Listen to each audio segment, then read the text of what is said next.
Hello, everyone, and welcome to our Essential Tremor Virtual Education Forum. My name is Patrick McCartney. I am the Executive Director of the International Essential Tremor Foundation. Today, we're going to be hearing from Dr. Arif Dalvi on how to prepare for your first visit with a movement disorder specialist. Before we get started, I would like to thank our corporate partners, Cala Health, Boston Scientific, Praxis Precision Medicines, SteadyWare, Insightec, Willemball, and Allevion Therapeutics. Their support allows us to provide you these webinars and our podcast series. So I'd like to introduce our speaker, Dr. Arif Dalvi, who is a member of the IETF Medical Advisory Board. Dr. Dalvi is the director of the Comprehensive Movement Disorders Program at Palm Beach Neuroscience Institute, director of the St. Mary's Medical Center Memory Disorders Center, and physician chief of the Movement Disorder Program at Delray Medical Center. He is fellowship trained in Parkinson's disease from Columbia University and was a director of the Neurology Residency Program at the University of Chicago Pritzker School of Medicine. He has conducted research for over 20 years on the medical and surgical treatment of Parkinson's disease, Alzheimer's, dystonia, and essential tremor. So Dr. Dalvi, welcome, and thank you for joining us today. Thank you, Patrick, for the very kind introduction and for all the good work you do and the International Essential Tremor Foundation does. This video presentation is not so much disease-focused, but we are going to try and explain what is the value for a patient with tremor, whether it's essential tremor or some other kind, to see a movement disorders neurologist. So let me make sure I have my screen available for you all.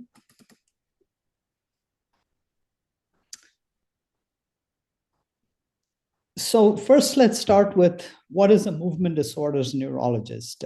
Neurology used to be a part of internal medicine, then branched out into its own field because the knowledge base required was so extensive. And then it has further subspecialized to where we have stroke neurologists, epileptologists, movement disorders neurologists, and so on. And the conditions that a movement disorders neurologist focuses on include Parkinson's disease, essential tremor, dystonia, ataxia, Huntington's disease, and many others. One thing in common to movement disorders neurologists is that they generally undergo specialized training in conditions affecting movement disorders, and typically this takes the form of a fellowship training after they've completed their neurology residency. These days, there's a lot of talk about artificial intelligence, and these models are trained by exposure to data. So think of this as the fellowship years for a neurologist being a lot of exposure to patients, imaging studies, lab testing relevant to these sort of conditions, whether it's Parkinson's, essential tremor, dystonia, and others.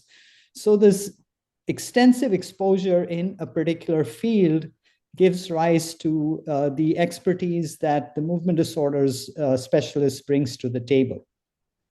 In addition, movement disorders neurologists typically undergo training in procedures such as deep brain stimulation programming and botulinum toxin injections for dystonia, and there are other procedures we are trained in as well.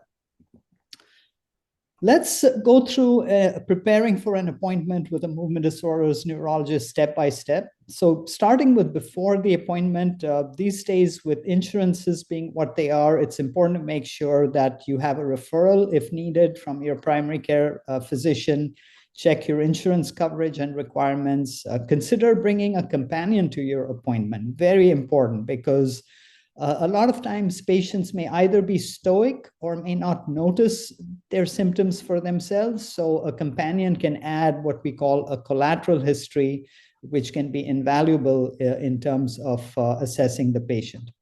Try to have a list of questions prepared in advance. In my practice, I certainly spend a lot of time going over patients' questions, and it's always a good idea to have them prepared in advance and go over them one by one with your neurologist so that you don't forget something at the time of your visit. Collect your medical history as best you can. So list of all your current and past medical conditions.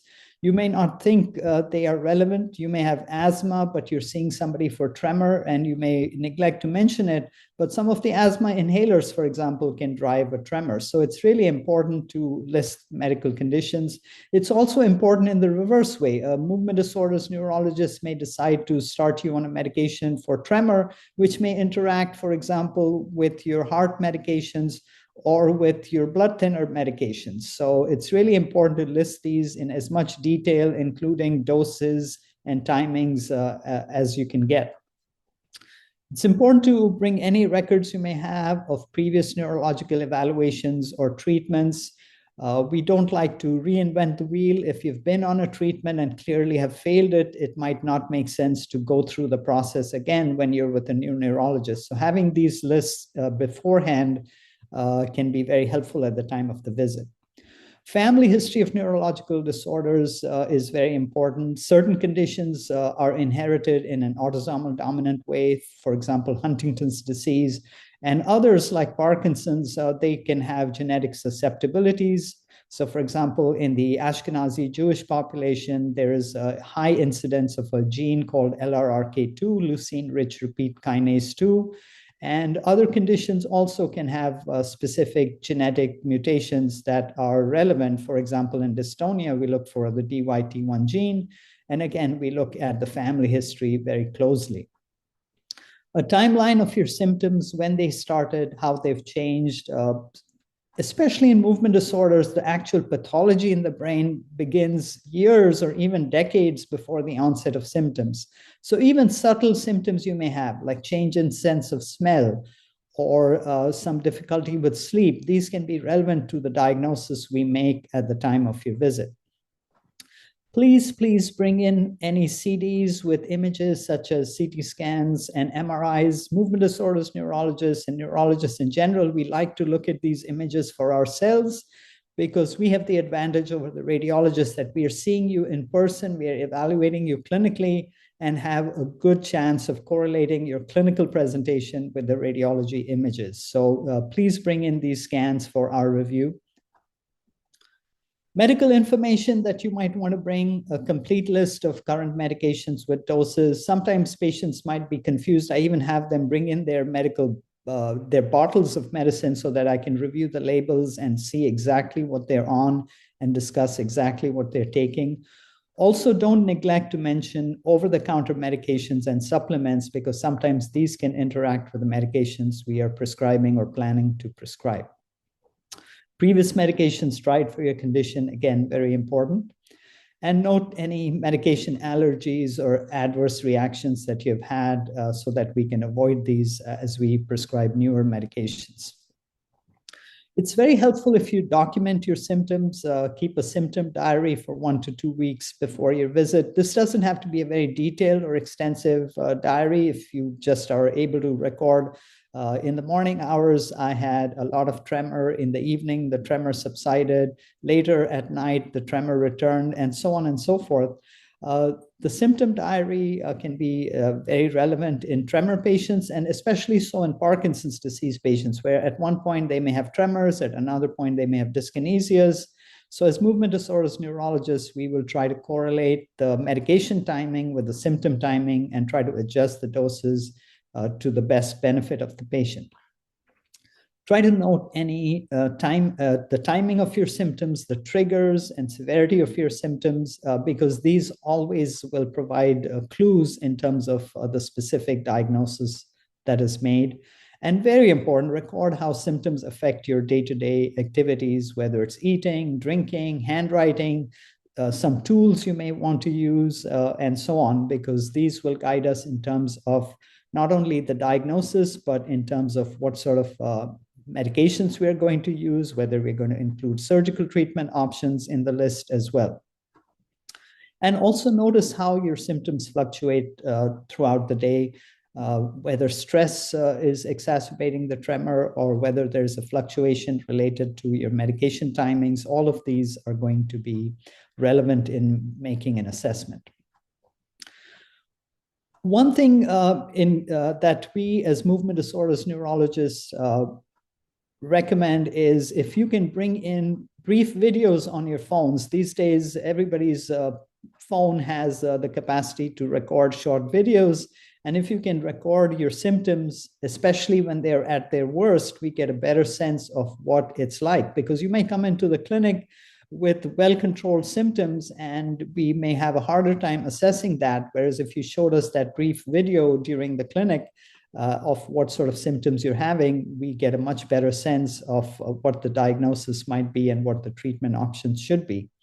And also, if you have different times of day when symptoms fluctuate, if you can capture those times, that can be helpful. Also, in the video, it's very helpful if you try to show how those movements affect your tasks or your other movements. So for example, if you show us how you're holding a cup of water or trying to write on a piece of paper, that can be very helpful to us as well.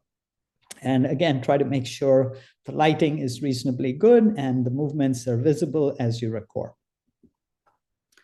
Prior imaging and lab tests, I again emphasize, try to bring in copies of MRI, CTs, typically on a disc. We try to review these for ourselves, as I mentioned. Any lab work related to your condition, so that, again, this can help us with our diagnosis, both in ruling in conditions as well as ruling out other conditions, and so that we don't order unnecessary lab work or repeat lab work. Prior neurological testing reports, records from other specialist consultations can also be of great help. As an example of imaging, how it is important, I'm showing you an example of a DAT scan that can be used to distinguish essential tremor versus Parkinson's disease.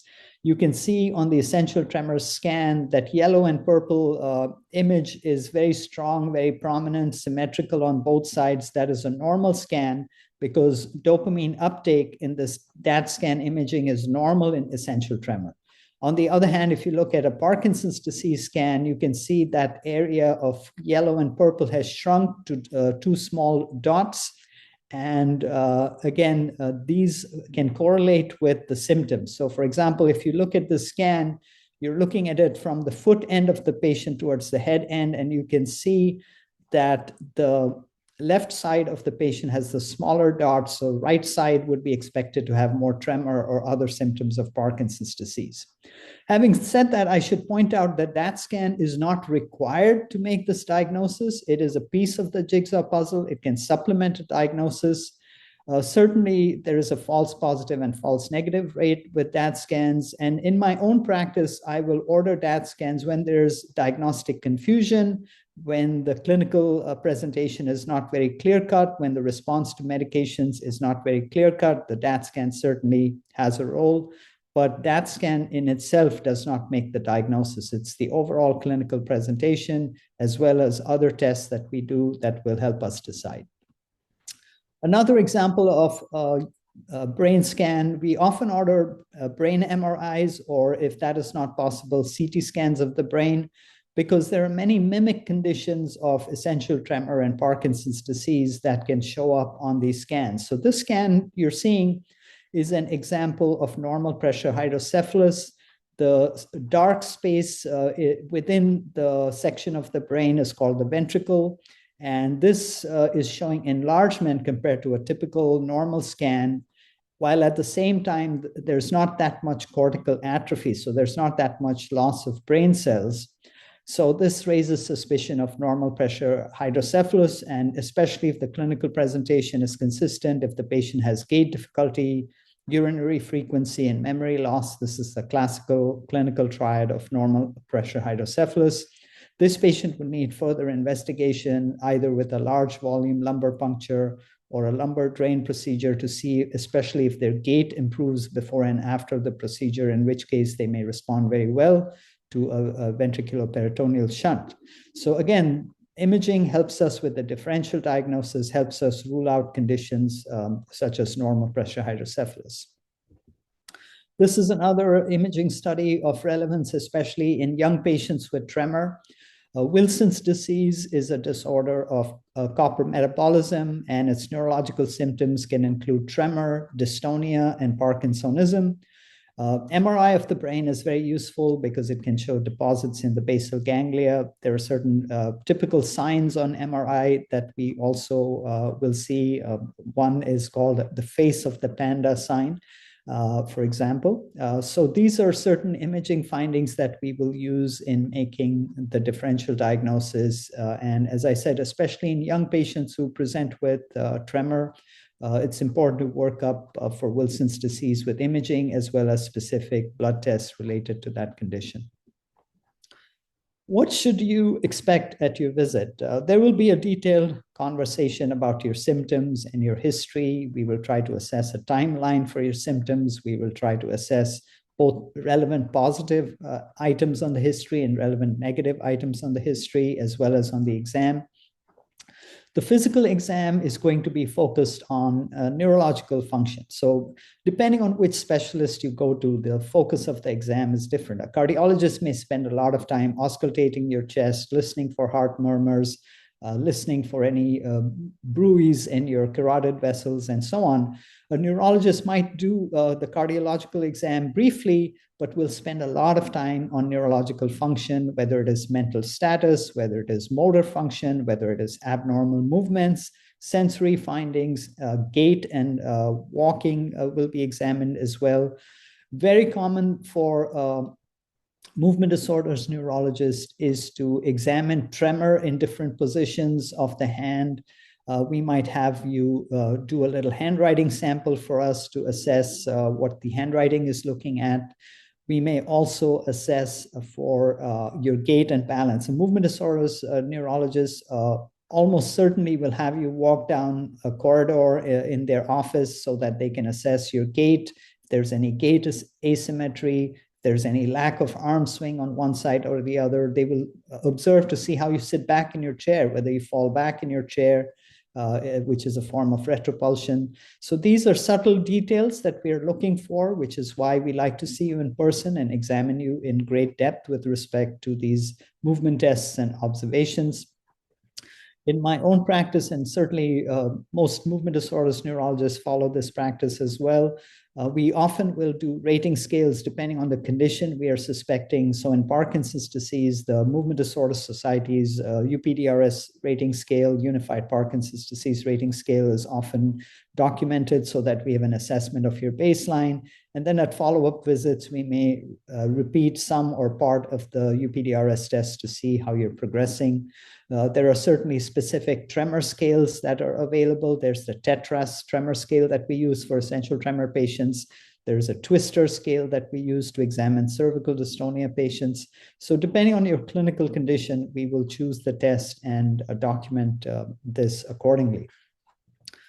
Cognitive assessments can be very relevant, especially if you do bring up the issue of memory loss. So we might do cognitive assessments such as the Montreal Cognitive Assessment, or a shorter test called as a mini-cog if it is relevant to your clinical presentation and what we are suspecting in terms of the differential diagnosis.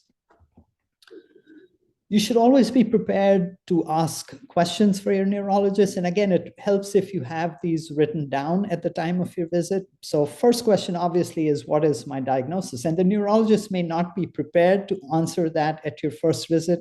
They may need more of a workup, or they may need simply to follow you at more time points in order to come up with the diagnosis. What are the treatment options available? And try to discuss these in detail. Both the benefits and the downsides to those treatments, or any potential side effects that you need to observe for. Are there any surgical treatments or clinical trials that are relevant? Certainly in essential tremor, focused ultrasound and deep brain stimulation are two surgical treatments that can be of relevance depending on the severity of your tremor. You can ask about clinical trials that are relevant to the condition. Definitely aim for a holistic approach along with the guidance of your physician. So ask for what lifestyle changes might help, whether it is diet or exercise. These can be extremely helpful in addressing your symptoms and slowing progression as the years go by. Make sure you have a follow-up scheduled in a timely manner, and that you assess any tests that are done in the interim at that follow-up visit. It does help to ask for support groups or resources. The International Essential Tremor Foundation, on behalf of tremor patients, is a wonderful resource that is available online. The Parkinson's Disease Foundation and the American Parkinson's Disease Association provide wonderful resources in terms of Parkinson's disease patients. And there are other societies. There's the Dystonia Medical Research Foundation, the Huntington's Disease Society, that can be of relevant depending on your clinical condition. So having access to these support groups can be very helpful in terms of keeping abreast with new developments in the clinical condition, treatments for the clinical condition, also meeting people or meeting caregivers who are addressing this issue, so that you feel you're not alone and that you are working with a community that is on your side. After the visit, you would want to be sure that you know how to reach the office with follow-up questions, pharmacy coordination for new medications.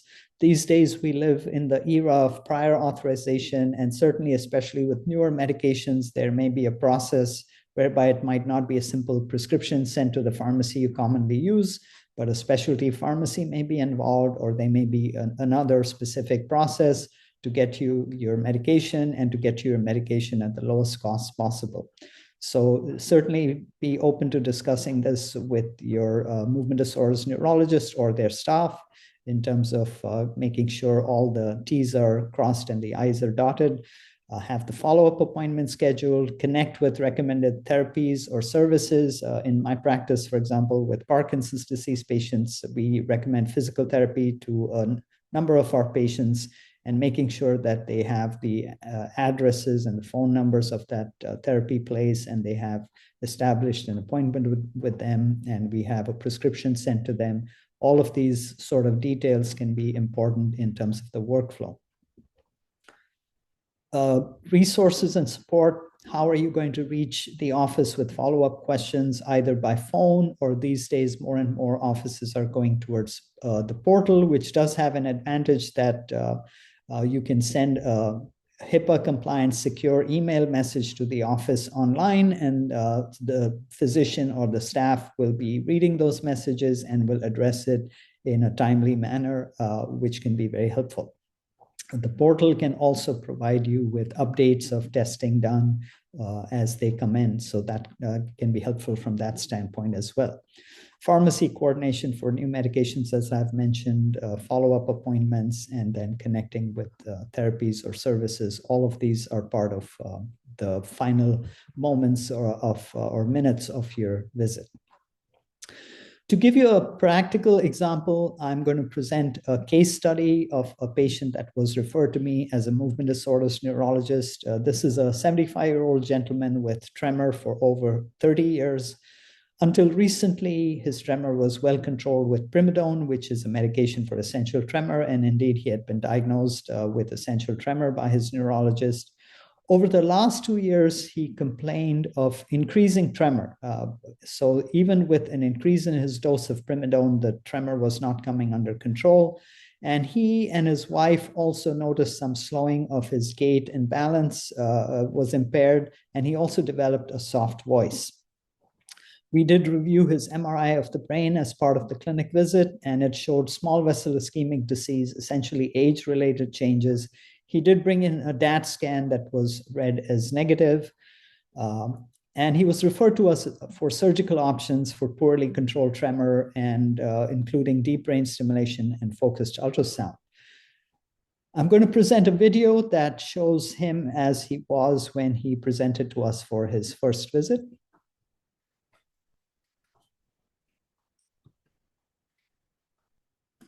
Okay, and how many years have you had tremor for?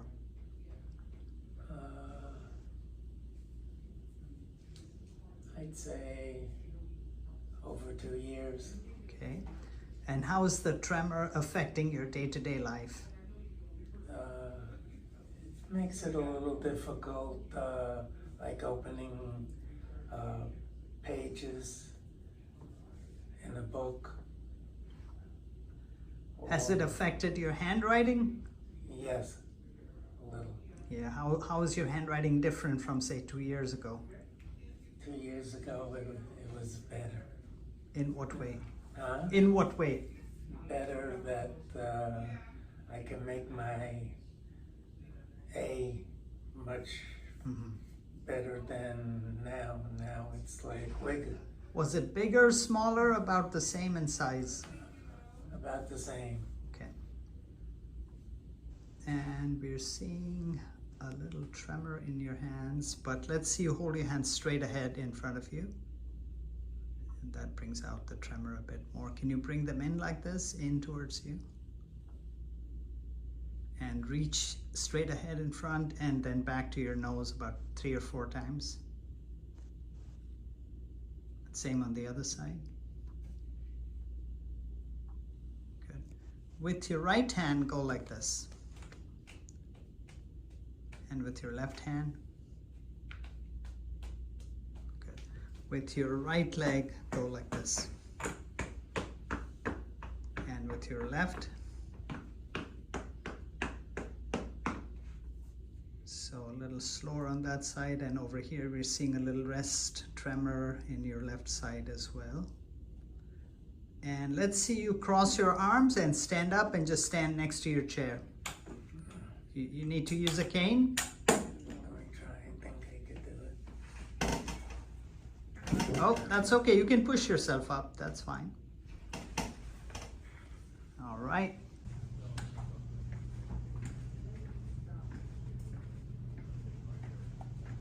And come on back, please.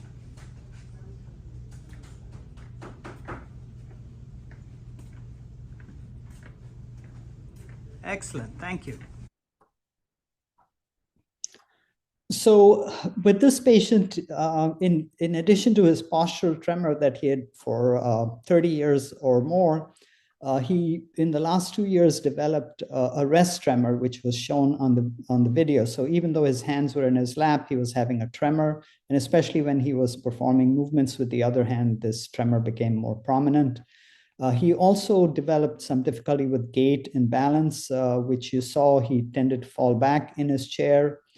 He also had difficulty getting up to an upright position from the chair with his arms crossed. He required a cane in order to maintain his balance. As we had discussed in a previous video with the IETF on the diagnosis of tremor, essential tremor for the most part is purely a tremor and generally presents purely as a postural tremor. In his case, he had a rest tremor in addition to the postural tremor, but also significant difficulties with gait, balance, and voice. So this raised the suspicion of Parkinson's disease. Now, he did come in with a negative DAT scan, but despite the negative DAT scan, we gave him a trial of levodopa. We did continue his primidone at an unchanged dose to continue to help his postural tremor. We did defer the surgery pending the levodopa response because, number one, we wanted to see if adding levodopa would be adequate and spare him brain surgery, but also the surgical target would be determined by his response. So if he had failed to respond to levodopa, the consideration would be for focused ultrasound or deep brain stimulation of the thalamus. Whereas with Parkinson's disease, the consideration would be for deep brain stimulation of the subthalamic nucleus. So response to medication would also direct us in terms of choosing between surgical options. In his case, he had a significant improvement in tremor as well as gait with the addition of levodopa to the point where we deferred surgical options altogether. And he has continued to see me in follow-up over the last 2 years and continues to do well on a combination of levodopa and primidone and has not required any surgical intervention as of yet. So to summarize, why might you want to see a movement disorders neurologist? Firstly, we offer clinical expertise that is focused on movement disorders, many years or even many decades of experience of diagnosing and treating these conditions. If you have an unusual or unexpected progression of your disease state, like we saw in the example in the video, If you're interested in surgical options, a lot of surgical programs that deal with deep brain stimulation and focused ultrasound generally go through movement disorders neurology for assessment in terms of the specific diagnosis, any superimposed clinical diagnoses, and in terms of directing which pathway to go, which target in the brain is going to be optimum in terms of surgical treatment. So again, this would be a reason to see a movement disorders neurologist to avail of their expertise. And finally, access to clinical trials for your disease state, whether it is medical clinical trials or, for example, we are doing clinical research with Parkinson's disease and focused ultrasound. So to have access to these sort of clinical trials, it might be of benefit to see a movement disorders neurologist. I should mention there are a lot of wonderful neurologists out there who are skilled diagnosticians and who have many years of experience diagnosing and treating movement disorders. So certainly that expertise is respected. But again, if you have some of these considerations in mind, it would be well worth your time in getting an additional opinion from a movement disorders neurologist. With that, I will hand things back to Patrick, and thank you all for your attention. Thank you, Dr. Dalvi. Appreciate it. Thanks for taking the time to talk with us today and kind of give us some great information about what to do when you prepare for your first visit with a movement disorder specialist. We hope everyone found this information very helpful, and you can use it down the road if you have an appointment set up. If you have any questions regarding essential tremor, please visit the IETF website at essentialtremor.org. And to Dr. Dalvi's point, there are movement disorder specialists all around the country, and we have several of those doctors listed on our website, broken down by state. So you can find those doctors on our website if you would like to set up an appointment. You can also call us for that information. You can call us on our toll-free number, which is 888-387-3667. And finally, if you are a donor to the IETF, we thank you for your support. And if you aren't currently a donor, we hope you will consider a gift to help us continue to do the work we do, promoting ET awareness, education, support, and research. So we host a variety of these ET education events throughout the year. Look for notices on our podcasts, on our webinars, in your Tremogram or in your Tremor Talk magazine, or on our Facebook page and social media posts. So thank you all again for joining us today. Thank you, Dr. Dalvi. We appreciate you taking the time and sharing with us today. Thank you, Patrick.